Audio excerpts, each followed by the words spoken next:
자, 그러면 재무상태표 얘기를 했으니까 디테일은 좀 이따 하고 뒤에 가서 하더라도 손익계산서도 얘기를 하고 가야죠. 포괄 손익계산서도. 자, 그러면 손익계산서 뭐 하는 거냐? 경영성과를 보여준다. 그죠? 경영성과를 보여준다. 얘기했죠, 앞에서?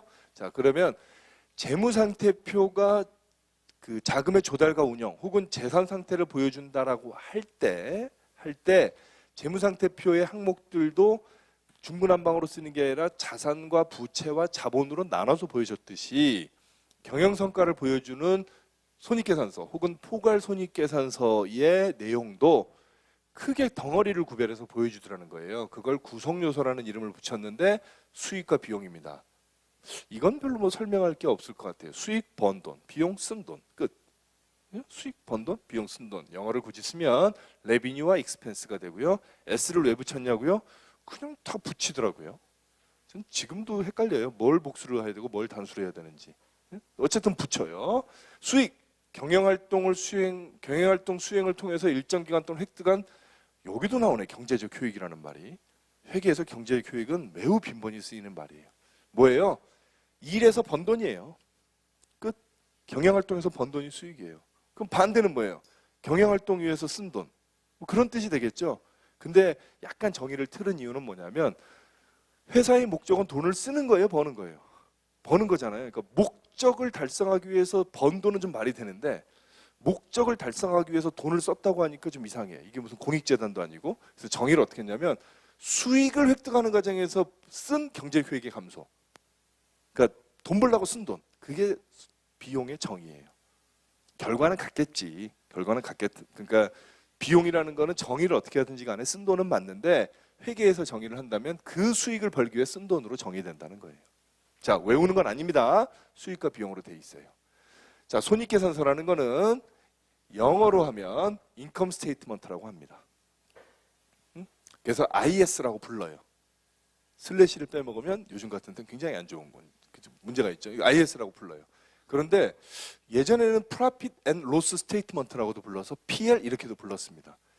제가 잘은 모르지만 이건 일본식 표현 같아요. 약간.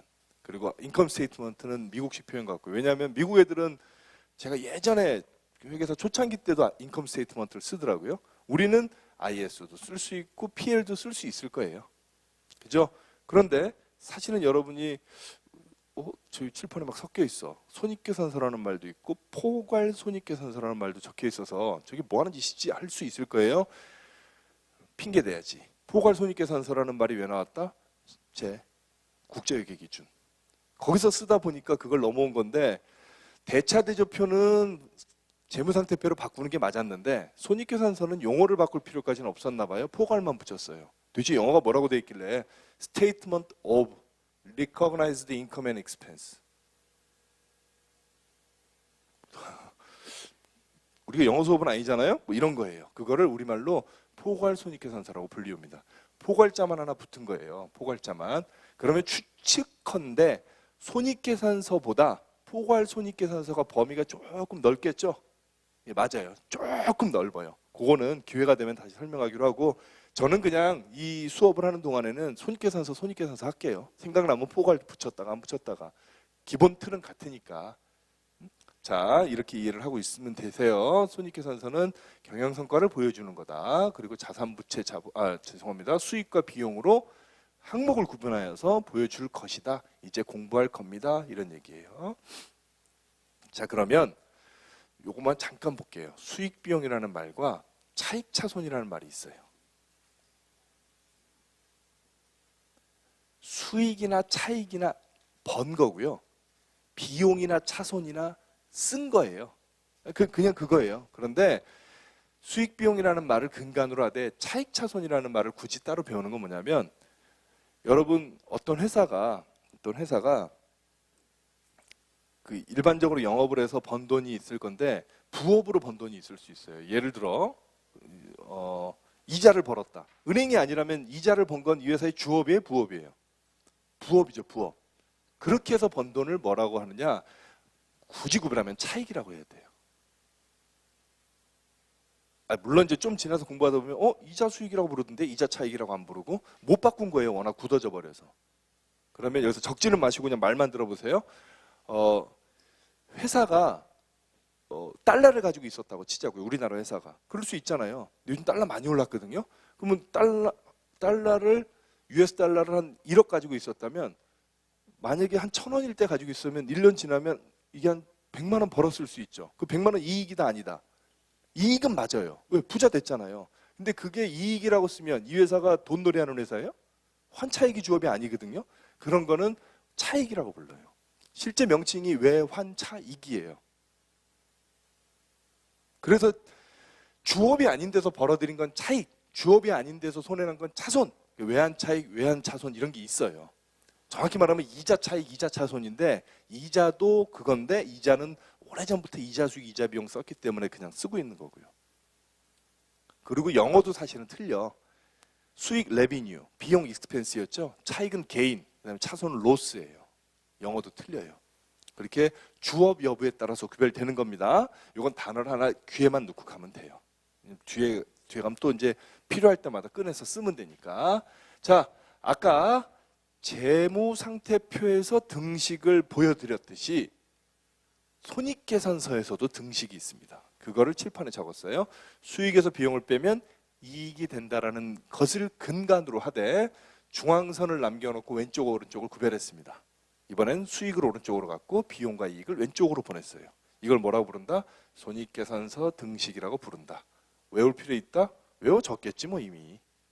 됐죠? 우리가 지금 제가 지금 온라인을 듣는 분은 몰라도 여러분은 우리 지금 며칠째 이러고 있는 거예요. 지금 앉아서요. 제가 이해하고 있죠?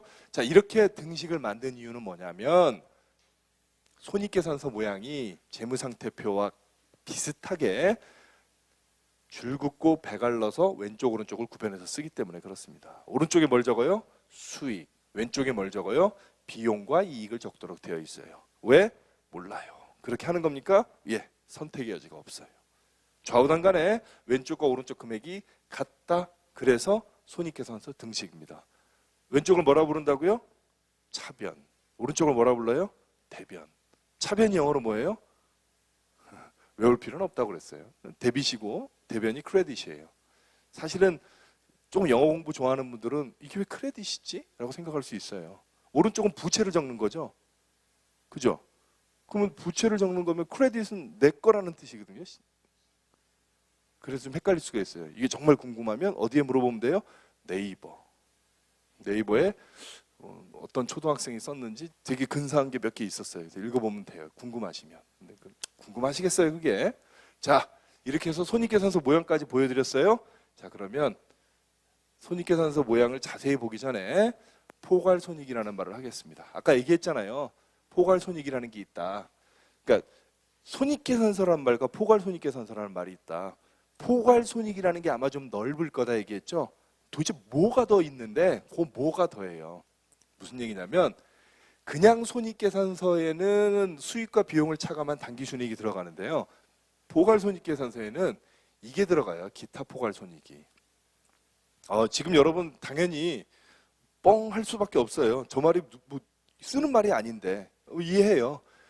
일단 이렇게만 이해하자고요. 손익계산서라는 게 있다. 뭐 그 전에 공부해서 안다. 수익에서 비용 뺀 거고 손익계산서의 맨 아랫줄에 적힌 건 당기순이익이다. 그런데 국제회계 기준이라는 게 들어와 가지고 그냥 기존의 손익계산서에서 구한 당기순이익만 가지고는 경영성과를 보여주는데 좀 부족하니까 넓게 보여줘. 포괄손익계산서를 그려. 그렇게 얘기했어. 그러면 우리는 그래? 뭘 더 보여줘야 되는데 더 보여주는 게 그거라는 거예요. 포괄손익을 더 보여준다는 거예요. 기타의 포괄손익을 더 보여줘요. 거기 뭐가 들어가지? 이건 외우지 마세요. 당기순이익이나 소유주와의 거래를 이외의 모든 손익 항목 이렇게 돼 있는데 여기서 지금 다룰 수 있는 내용은 아니에요. 그러니까 당기순이익에 들어가지 않은데 이익인 걸 넣으라는 거예요.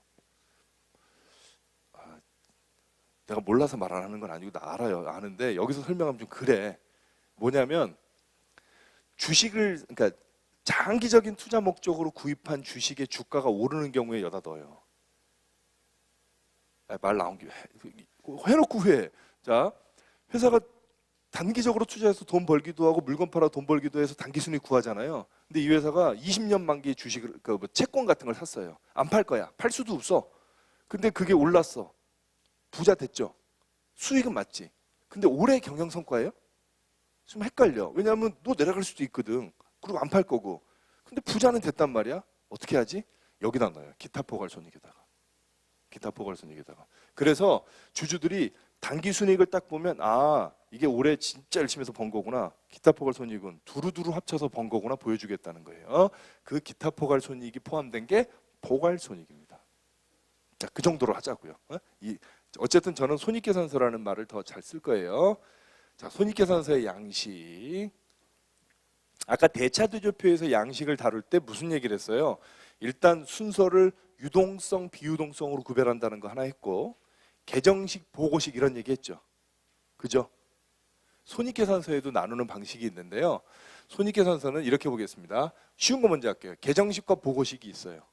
계정식은 뭐예요? 왼쪽, 오른쪽. 보고식은 위에 사례로 쭉 쓰는 거. 자, 네모칸 쳤다는 건 무슨 얘기예요? 보고식으로 쓴다는 거예요. 재무상태표는 왼쪽, 오른쪽을 나누든 일렬로 쭉 쓰든 사실은 뭐 정보의 효과는 비슷해요. 근데 손익계산서는 왼쪽, 오른쪽을 나누면 사실은 결과적으로는 별로 보기가 안 좋으니까 위에 사례를 쭉 쓰는 보고식을 쓰더라. 네? 그 기억하면 돼요. 그리고 분류를 할 때 재무상태표는 유동성, 비유동성으로 구별했는데 손익계산서는 기능으로 분류할까, 성격으로 분류할까로 나눠졌었어요. 그런 고민이 있었어요. 기능으로 분류할까, 성격으로 분류할까. 무슨 말인지 몰라도 돼요. 이거 뭐 제가 언급돼야 될 단어이기 때문에 언급을 했지만 여러분은 네모칸 친 것만 기억합시다. 성격으로 분류하고 있습니다. 성격으로. 오케이?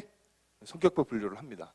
무슨 얘기냐면 주업끼리, 부업끼리 이런 거예요. 주업끼리, 부업끼리 이 정도만 분류할게요. 자, 그렇게 해서 손익계산서는 저거는 이제 생각하지 말고 성격별 분류를 하고 있고 보고식으로 작성하고 있고 보고식으로 작성한다는 얘기는 위의 사례를 쭉 적는다는 얘기인데 자, 생각해 보세요, 여러분. BS를 그러니까 여기가 수익이고 손익계산서에 여기가 비용이고 여기가 이익이에요. 이거를 보고식으로 작성한다고 하면 이런 얘기 아니겠어요? 수익 적고 비용 적고 이익 적고 이렇게 되겠죠. 보고식을 위해서 하라는 거니까. 그럼 어떤 회사가 100을 벌어서 70이 비용이면 30이 남았잖아요. 그죠? 여기에 100 적고 70 적고 30 적은 게 계정식 170, 30 보고식이에요. 그죠? 그런데 이렇게 적어놓고 보면 지금 여기서 제가 한 줄로 수익, 비용, 이익 적었지만 수익 여러 개, 비용 여러 개 이렇게 될 거 아니에요. 수익을 다 적고 비용을 다 적고 했더니 30이라는 단기순이익을 구하는 거는 뭐 문제가 없는데 이런 얘기예요. 야, 너 올해 얼마 남았어? 35개월. 손익계산서 봐봐. 예. 매출액 얼마, 이자 수익 얼마, 뭐 얼마 하고 그 다음에 비용으로 뭐 급여 있고 뭐 있고 있으면 번 건 알겠는데 물건 팔아서 번 건 얼마야? 아니 그냥 결과만 봅시다. 뭐 그래야 되는 거잖아요. 그래서 어떻게 하느냐? 단계별 이익을 표시하는 걸로 굳어진 거예요. 자, 이제 단계별로 보자. 단계별로 보는 게 좋을 것 같다. 그래서 포괄손익계산서를 전제로 할 때 보고식을 쓰면 이렇게 됩니다. 단계는 매출액에서 매출원가를 뺀 것을 매출총이익이라는 중간이익을 하나 보여주고요. 매출총이익에서 판매비와 관리비, 급여 같은 거를 뺀 것을 영업이익이라고 하고요. 영업이익에서 영업 외 수익 혹은 영업 외 비용을 가감한 것을 이제 이게 단기순이익이 돼야 되는데 세금을 내야 되잖아요. 그래서 세전이익이라고 불러요. 구체적으로 쓰면 법인세 비용 차감 전 순이익이라고 불러요. 세전이익이에요. 거기서 법인세를 빼면 단기순이익이 되는 거예요. 그리고 기왕의 제목을 포괄손익계산서라고 적었잖아요. 그러면 포괄손익이 되기 위한 어디셔널을 넣고 빼야 되죠. 그게 기타 포괄손익이라고 그랬어요. 그걸 빼면 총 포괄손익이 되는 거예요. 이게 손익계산서의 모양입니다. 귀에 쏙쏙 들어오진 않아요. 왜냐하면 익숙한 말들이 아니니까. 그런데요, 이건 이렇게 할게요. 지금 이 자리에서 외우라고 말씀 안 드리겠지만 결국은 외워져야 돼요. 결국은. 자, 이 정도 얘기만 할게요. 매출액에서 매출원가 뺀 매출총이익이라는 게 하나 존재하고요. 거기서 판매비와 관리비를 뺀 영업이익이라는 게 존재하고요. 영업의 수익과 영업의 비용을 차감한 세전이익이 존재하고요. 세전이익에서 법인세를 빼면 당기순이익이 존재하고요. 맨 아랫줄에는 총포괄손익이 존재합니다. 자, 이건 쭉 읽어보세요. 쭉 읽어보시고 이 각각의 의미가 뭐냐 이런 것들도 매우 중요하고 재밌는 거예요. 제가 아마 앞선 수업에서 잠깐 언급드린 바 있을 거예요. 뭐 영업이익이 중요한 거 아니겠냐 뭐 이런 얘기도 드렸었고, 매출 총이익은 말하자면 마진이다 이런 말씀도 드렸을 거예요. 그 틀에서 이해하시면 돼요. 되시겠죠? 자, 이건 그러니까 큰 그림 보는 거예요. 구체적으로 들어가서 재무제표가 어떻게 그려지느냐, 그 항목은 어떻게 되느냐, 그건 또 좀 공부할 시간이 있을 거예요. 자, 그러면 우리 지금 숲을 보고 나무를 볼 계획이라서 숲 보고 있거든요. 숲. 자, 숲을 볼 때 우리는 지금 딱 두 개만 깊이 봤어요. 재무상태표와 손익계산서를 깊이 봤어요. 그러면 마무리하기 전에 그 둘 사이의 관계를 봐야지. 둘 사이의 관계. 재무상태표와 손익계산서의 관계. 재무상태표는 기본적으로 어떤 틀이에요? 자산 빼기 부채는 자본, 요거예요.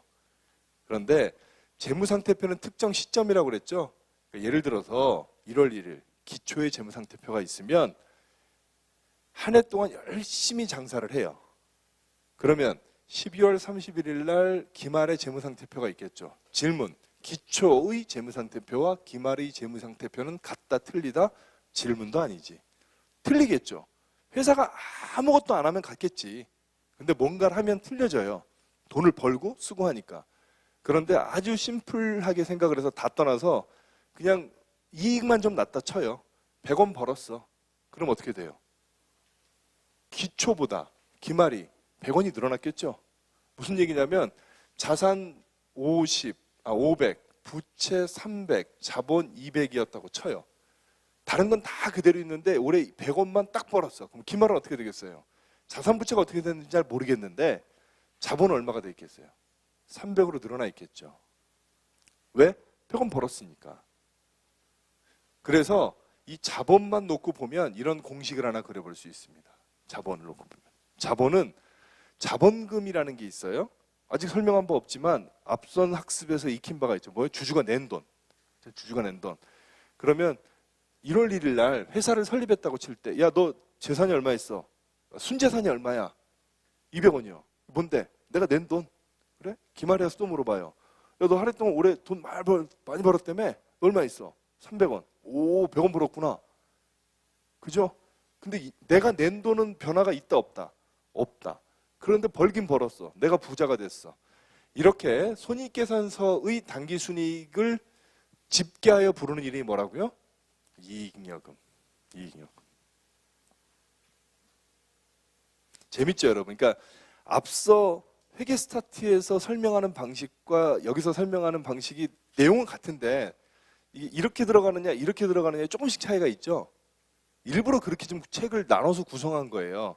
이게 회계원리라는 책으로 쭉 긁고 가면 사람들이 오히려 더 거기서 너무 혼동을 느끼더라고요. 아니면 너무 양이 많아서.